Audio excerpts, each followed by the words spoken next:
Se você tem Bíblia, abra sua Bíblia aí no livro de 2 Coríntios, no capítulo 5, versículo 20. Deus abençoe você. Vai aparecer ali também, mas se você tiver uma versão diferente, quiser acompanhar, grifar na sua Bíblia, eu vou aguardar uns segundinhos.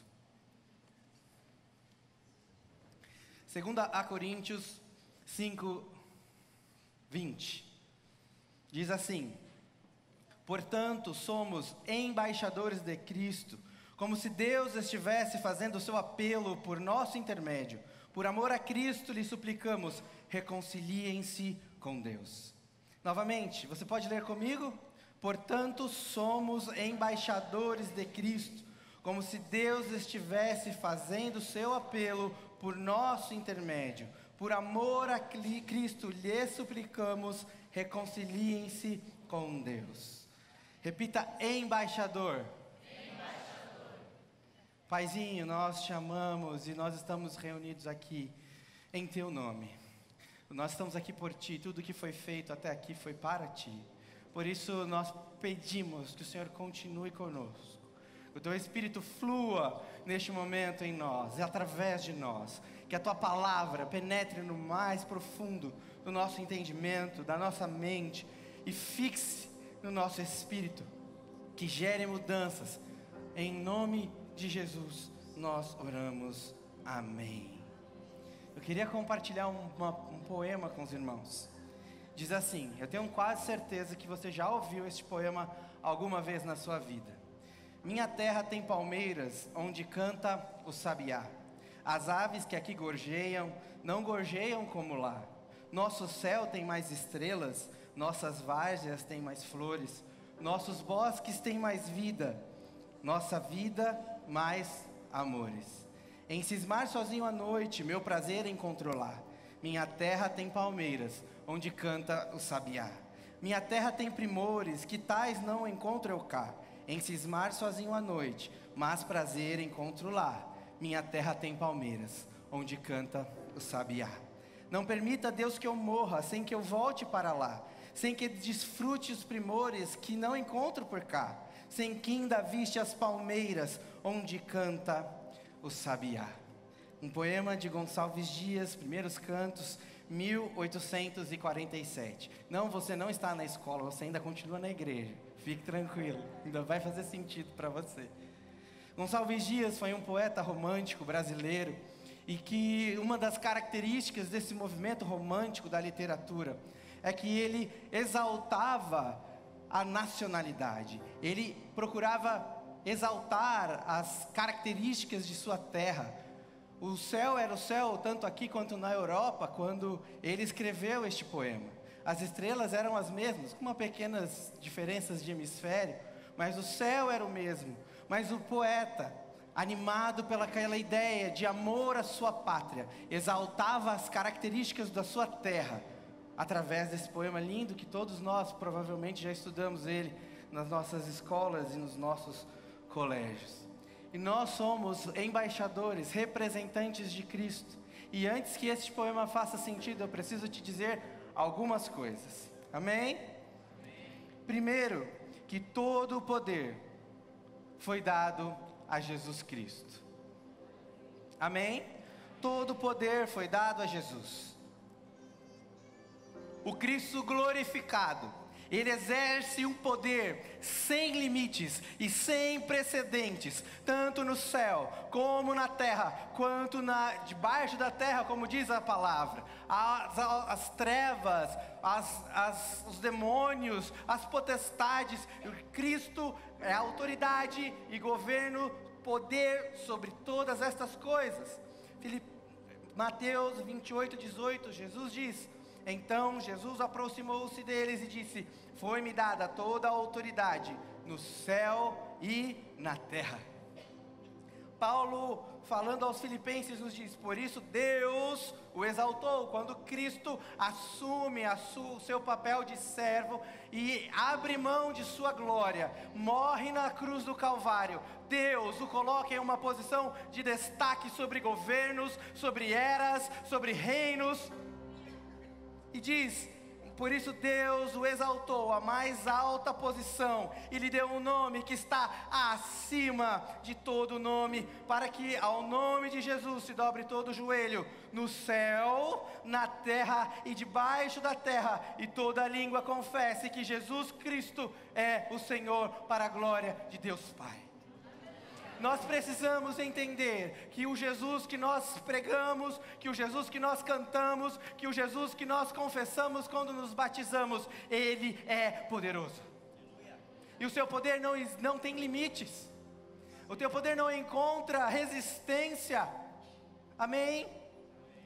Efésios 1, 20 e 23 diz: esse poder que Ele exerceu em Cristo, poder que Deus exerceu em Cristo, ressuscitando dos mortos, fazendo-o assentar-se à direita nas regiões celestiais, muito acima de todo governo, autoridade, poder e domínio, e de todo nome que se possa mencionar, não apenas nesta era, mas também na era que há de vir. Deus colocou todas as coisas debaixo dos pés de Cristo, e o designou como cabeça de todas as coisas, para que a igreja, que é o seu corpo, a plenitude daquele que enche todas as coisas, em toda e qualquer circunstância. E existem outras centenas, talvez dezenas de versículos e textos bíblicos, exaltando o poder e a glória de Jesus Cristo glorificado. O sacrifício de Jesus não foi em vão. O sacrifício e morte e ressurreição de Cristo o revestiu de uma autoridade sem precedentes no mundo. Amém.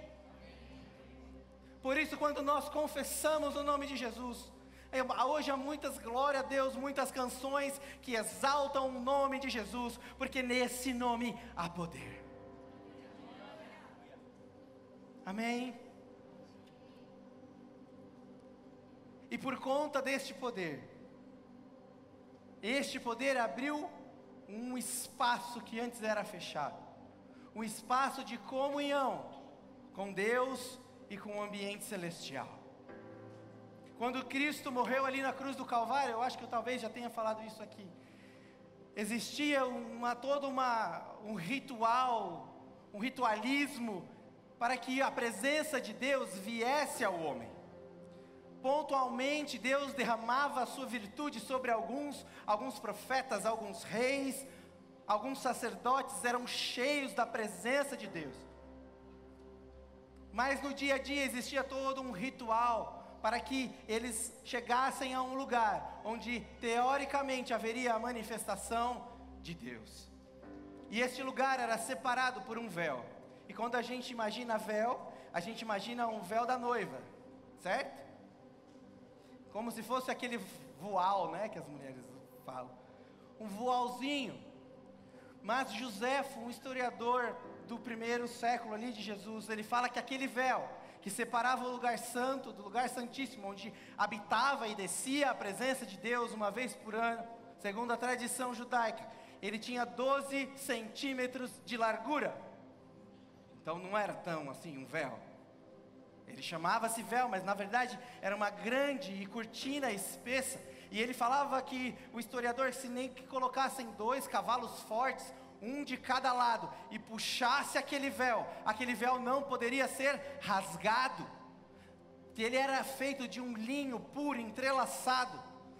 E quem estava fora não via o que acontecia lá dentro. O sacerdote entrava com sinais para que, se ele morresse lá dentro, diante da glória de Deus, ele pudesse ser puxado.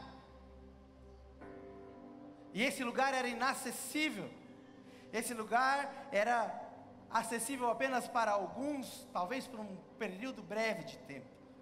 E a palavra nos diz lá em Marcos 15:38 que quando Jesus morre, esse véu se rasga de alto a baixo. Você pode dar um amém?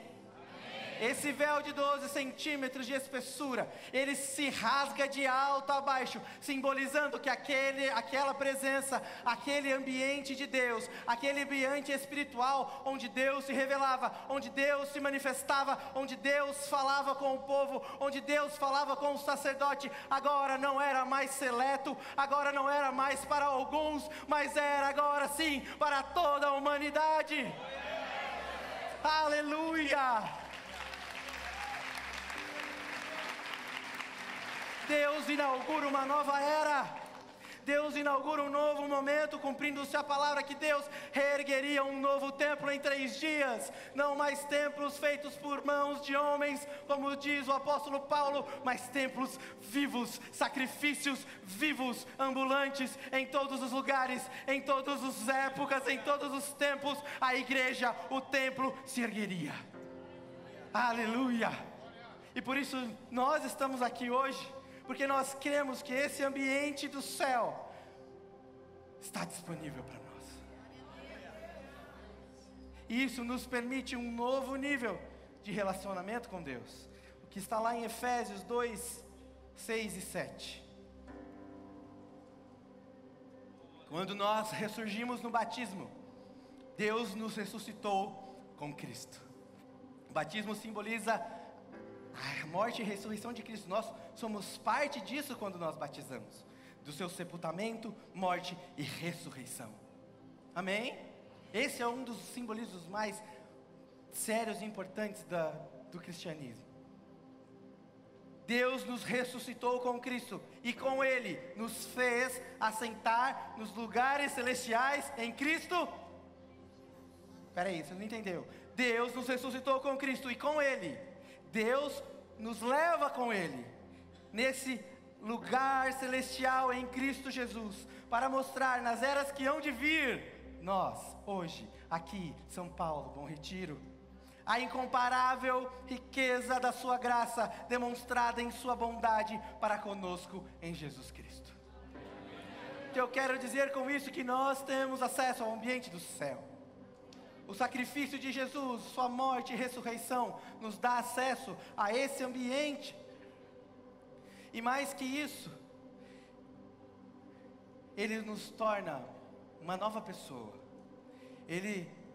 Quando nós nos assentamos nessas regiões celestiais, nós recebemos uma nova identidade, uma nova cidadania. Nós nos tornamos cidadãos do céu. Amém? Diga assim: eu sou um cidadão do céu. A nossa cidadania, porém, está nos céus, de onde esperamos ansiosamente um Salvador, o Senhor Jesus Cristo. Filipenses 3:20. Nós primeiro precisamos reconhecer que a nossa primeira pátria enquanto cristãos não é o Brasil. Eu amo o meu país. Esses dias eu e o Samuel estávamos conversando sobre isso, que a gente não tem desejo, vontade de sair daqui, que a gente tem desejo de investir nessa terra, criar filhos, criar riquezas nessa terra. Eu me considero uma pessoa patriota, nacionalista, mas eu sei que a minha pátria não é aqui. Eu sei que o que eu tenho que investir na minha vida não é aqui. Eu sei que um dia eu vou morrer e eu gostaria muito que meus restos mortais, o meu pó fosse enterrado nesta terra, mas eu sei que o meu espírito voltará para a minha pátria de origem, o céu de glória com Cristo Jesus. Eu sei que a minha terra é boa, mas eu não quero que ela me seduza, porque eu sei que o meu lugar não é aqui, que a minha pátria não é essa, que eu sou um cidadão do céu. E as coisas vão nos seduzindo, o mundo vai nos seduzindo, vai tentando nos fixar aqui. Famílias, coisas boas, como a minha linda esposa disse, coisas boas, família, trabalho, mas nós temos que entender que há um lugar esperando por nós. Esse lugar se chama céu. Na casa de meu pai há muitos aposentos, muitas moradas. Se não fosse assim, eu não vos lhe teria dito: vou preparar-lhes lugar. João 14:2. Nós temos um lugar para voltar. Amém? E como cidadãos dos céus, isso aqui é cidadão do céu sozinho, é uma pregação, irmãos. Como cidadãos do céu, nós temos direitos e deveres. E como cidadãos dos céus, nós estamos sujeitos às leis do céu. Uau! Como cidadãos dos céus, nós estamos sujeitos. O que nos rege é a lei do céu. Amém? Grave isso, que daqui a pouco nós retornaremos neste ponto. Por isso, irmãos, nós, como cidadãos dos céus, não importa se vivemos no Brasil, se vivemos em algum país da América Latina, América do Norte, Ásia, Europa, enfim, nós somos estrangeiros nesta terra.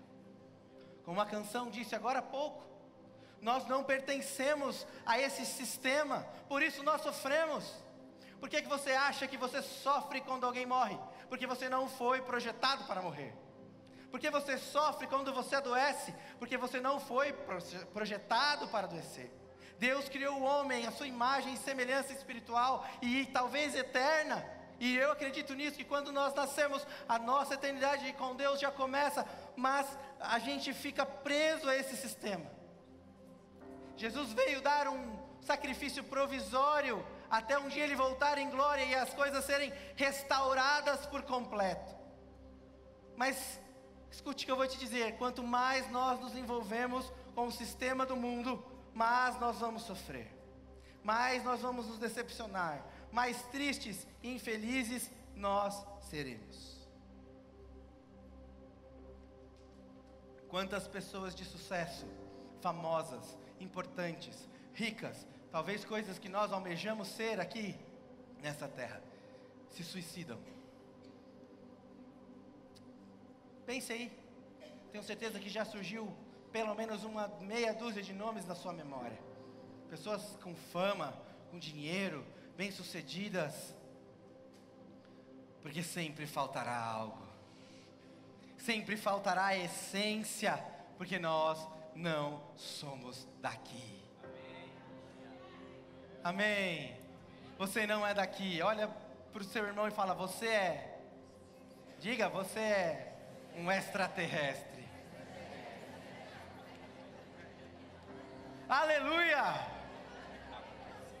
Você não pertence a este mundo. Você está aqui transitoriamente, momentaneamente, mas você não é daqui. Um dia o Senhor Jesus voltará e restituirá todas as coisas, e não haverá mais morte, e não haverá mais dor, e não haverá mais choro, não haverá mais sofrimento, e nós o veremos face a face, e seremos e brilharemos com a tua glória. Aleluia!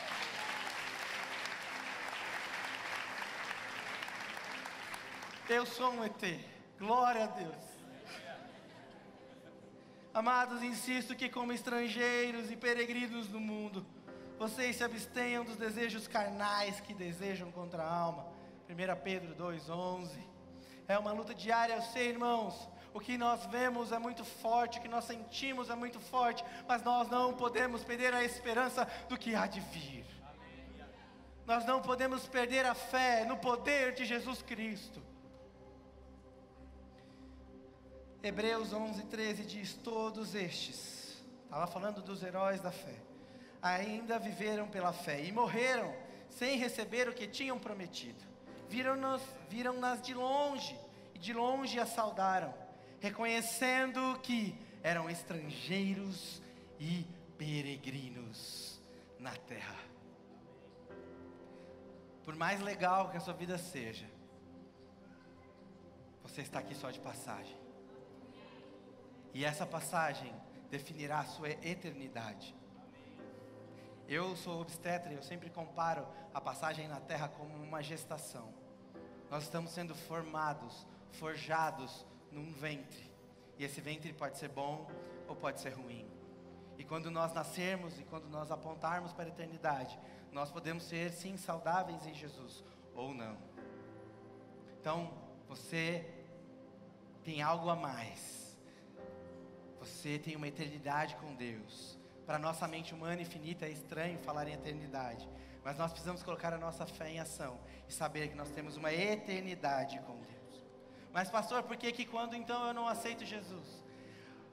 Eu sou abduzido, já que eu sou um ET, né? Eu sou abduzido, pá! Eu sumo e já vou lá com Jesus, ou com o cheiroso, né? Como diz o apóstolo, o pastor. já abraça Jesus. Não seria mais legal?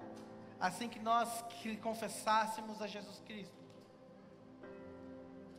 como num passe de mágica, instantaneamente, pá, nós sumiríamos e deixaríamos todo esse mundo de sofrimento. Mas porque Deus tem um plano e um projeto para cada um de nós. Por isso que Ele nos deixa aqui. Ele não nos deixa para sofrer, Ele não nos deixa para padecer necessidades, Ele não nos deixa para que nós... Não, Ele nos deixa, porque Ele nos deu uma missão. Ele nos deu um compromisso. Ele nos dá uma chance de ter um compromisso, de sermos embaixadores, representantes do céu, com uma missão. Amém? Você não está aqui por acaso. Talvez a sua gestação não tenha sido planejada. Talvez os seus pais não te queriam, mas Deus te queria. Talvez na sua infância você ouviu palavras que subiram ao seu coração e criaram raiz de amargura no seu coração. Mas eu quero te dizer que Deus sonhou com você, Deus te planejou e Ele te deu uma missão, Ele te deu uma tarefa que é só sua. E nesse sentido, você é sim insubstituível para Deus. Ele se alegra quando nós entendemos isso e começamos a entrar no caminho que Ele deu, para que nós possamos cumprir esta missão, esse chamado que Ele nos deu. E uma dessas coisas que são gerais, é que nós somos embaixadores de Deus. Eu vou explicar aqui rapidamente o que é uma embaixada. Embaixada, a grosso modo, é o território de um outro país, de um país em outro país. Amém? Aqui nós temos no Brasil a embaixada dos Estados Unidos. Eu não posso, como cidadão brasileiro, bater na porta e entrar lá, porque senão eu vou ser preso. Porque ali é considerado, por muitos tratados internacionais, um território estrangeiro. Sobre aquele lugar vigoram leis que muitas vezes não são do país que ela está instalada. Vigoram leis, se alguém cometer um crime ali dentro daquela embaixada, ela será julgada, talvez pela lei daquele outro país, segundo os tratados internacionais. A pessoa que está ali, o cônsul, vice-cônsul, toda aquela equipe de embaixadores, elas representam aquele país de origem. Elas têm, preste atenção, a autoridade para falar em nome do seu país. Ela pode estabelecer acordos, ela pode visitar repartições públicas, ela tem acesso a lugares bons e ruins, porque ele é um representante daquele país. A polícia não pode nem prender muitas vezes, mesmo se ele comete algum crime, algum deslize, porque ele é uma pessoa que representa um outro estado. Amém? E assim como uma embaixada que representa um estado, nós, Igreja de Jesus, somos embaixadores do céu. Glória a Deus. Você entende a profundidade disso? No céu existem limitações? Responda não. No céu existem limitações? Não. No céu existem doenças? Não. No céu existe sofrimento? Não. No céu as trevas entram? Não. Nós, igreja, somos representantes deste terreno. Aleluia. Nós não somos, e nós precisamos aprender isso. Nós não somos quando nós nos ajuntamos aqui, ou onde tiver 2 ou 3, como o pastor Marcos disse no começo dessa celebração. Nós estamos fazendo uma conexão entre o nosso reino de origem.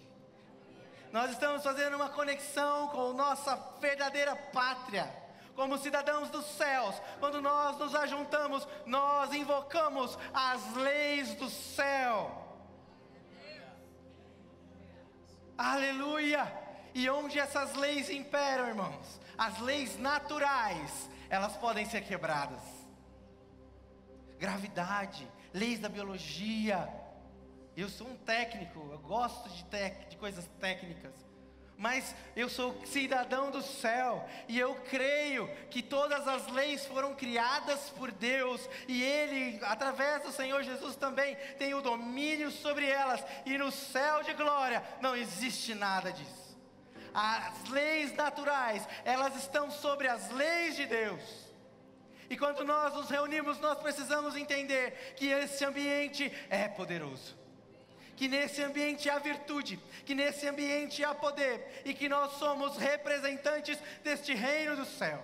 E nós precisamos ter fé, a acreditar que as coisas diferentes, malucas, podem acontecer no nosso meio, porque nós não estamos vivendo mais um ambiente humano, um ambiente terreno, um sistema mundano, mas nós estamos vivendo num outro sistema, numa outra esfera, numa esfera espiritual do céu, onde Cristo é a autoridade máxima, suprema, onde se Ele falar que uma pessoa será curada, ela será curada, onde se Ele liberar uma libertação, ela será liberta. Nós precisamos crer. Aleluia.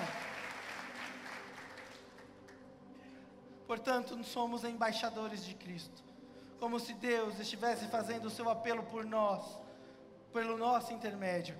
Por amor de Cristo lhe suplicamos, reconciliem-se com Deus. Nesse ambiente de glória que muitas vezes nós cantamos, mas não acreditamos, é que os milagres acontecem. É que o Espírito Santo toca as pessoas para serem salvas, convence o homem do pecado e do juízo. Nós precisamos trazer esse ambiente para nossas celebrações, para os nossos cultos dos lares, para a nossa vida. O embaixador, ele não fica só dentro do seu território, ele sai para fazer missões, e Deus nos coloca em nossas escolas, Deus nos coloca na nossa família, Deus nos coloca no nosso trabalho, para lá sermos embaixadores de Cristo, embaixadores de Deus. Amém. Um dia Ele prometeu voltar, e nós acreditamos que a sua vinda será gloriosa, mas nós precisamos crer e ter isso como um compromisso da nossa vida, que até que Ele venha, nós vamos continuar a sua obra. Como embaixadores, nós temos uma missão, uma responsabilidade diante de Deus. Nós precisamos ter um compromisso diante dessa cidadania de Deus. Nós precisamos e necessitamos, e o mundo necessita, que os embaixadores apareçam em todos os lugares. E aqui é o nosso quartel-general, vamos dizer assim. É a nossa embaixada do céu. É aqui que as coisas serão liberadas. É aqui que vocês receberão missões celestiais, através do ajuntamento e através dessa conexão maravilhosa com o céu. Nós temos a responsabilidade de trazer o céu à terra. Amém? Digo-lhes a verdade: aquele que crê em mim fará também as obras que eu tenho realizado. Fará ainda coisas maiores do que estas, porque eu estou indo para o Pai. E eu farei o que vocês me pedirem em meu nome, para que o Pai seja glorificado no Filho. O que vocês pedirem em meu nome, eu o farei. Querido, este poder, esta virtude está à disposição de todos os cristãos, de todos os crentes em Jesus que confessam o seu nome. Nós precisamos crer que é possível. Nós precisamos orar, às vezes mesmo com o coração meio incrédulo, sabe?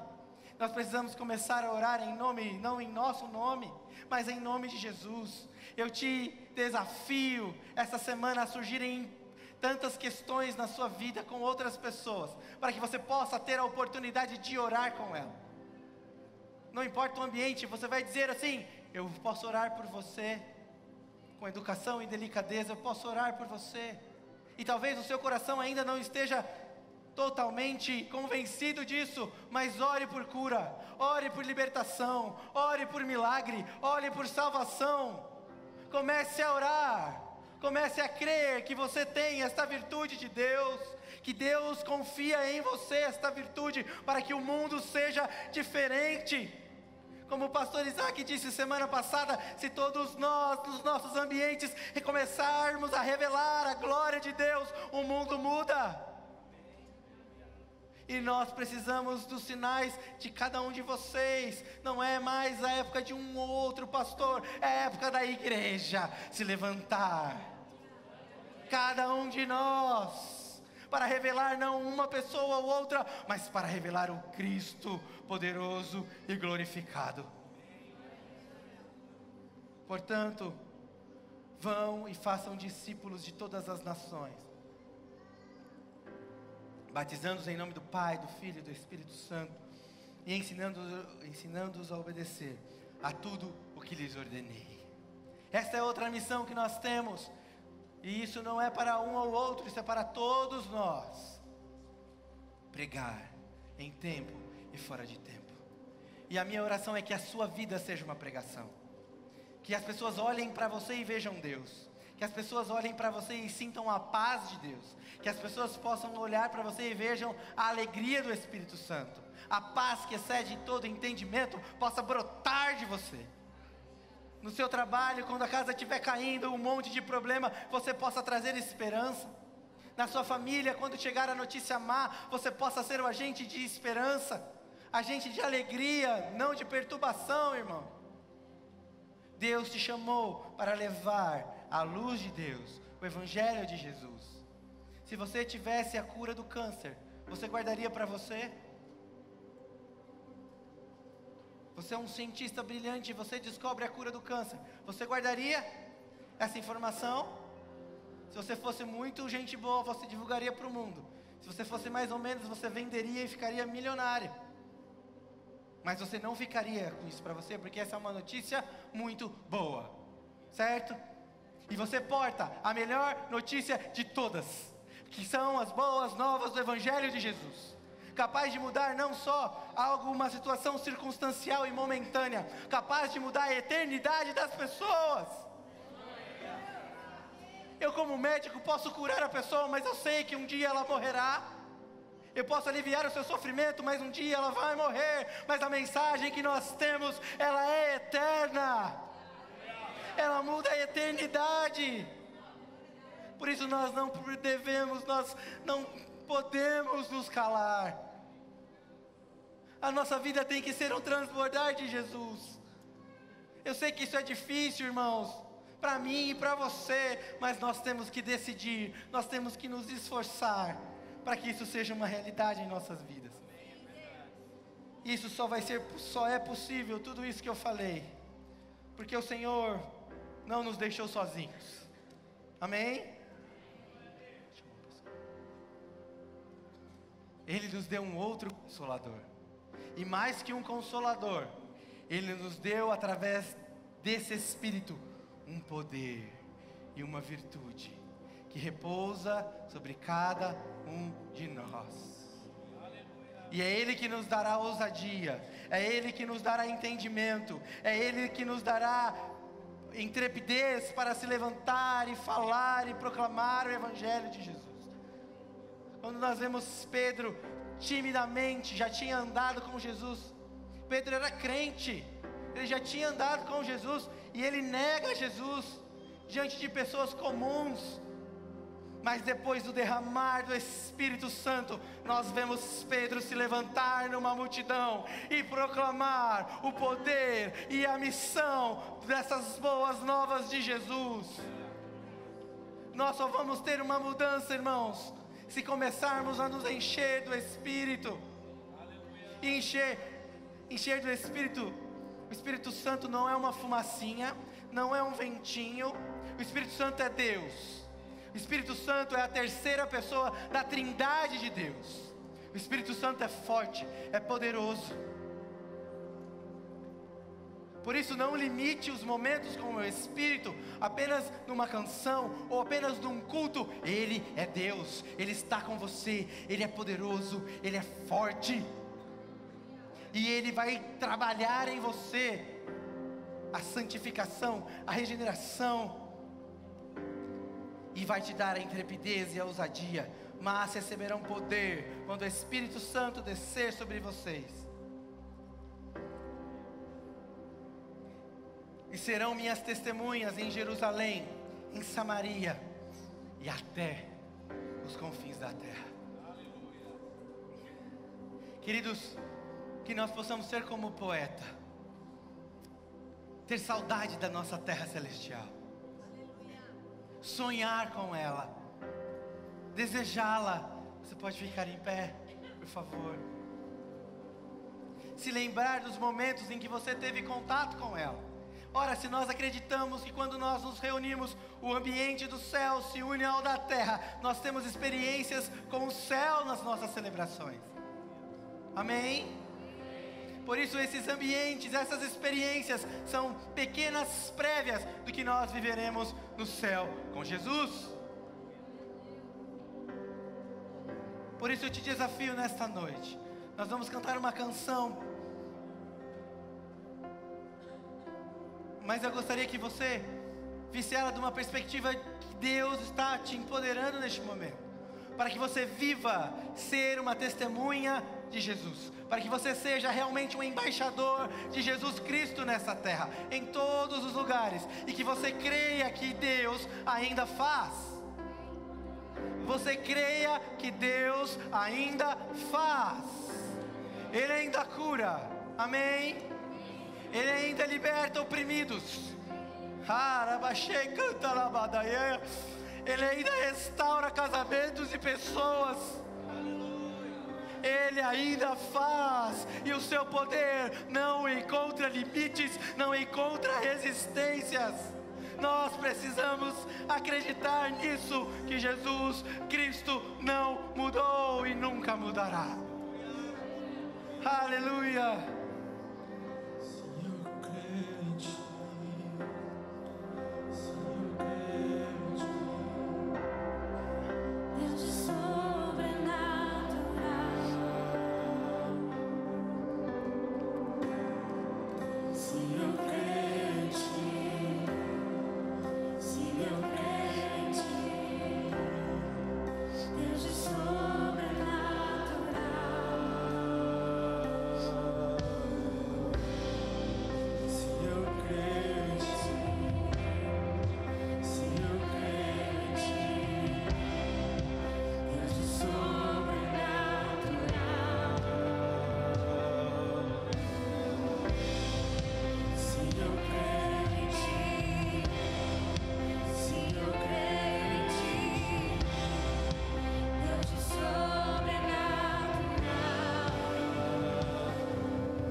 Aproximou deles e suplicou de joelhos: se quiseres, purifica-me. Cheio de compaixão, Jesus estendeu a mão, tocou nele e disse: seja purificado. Imediatamente a lepra deixou e ele foi purificado. Um homem no meio da multidão respondeu: Mestre, eu trouxe o meu filho que está com espírito que o impede de falar.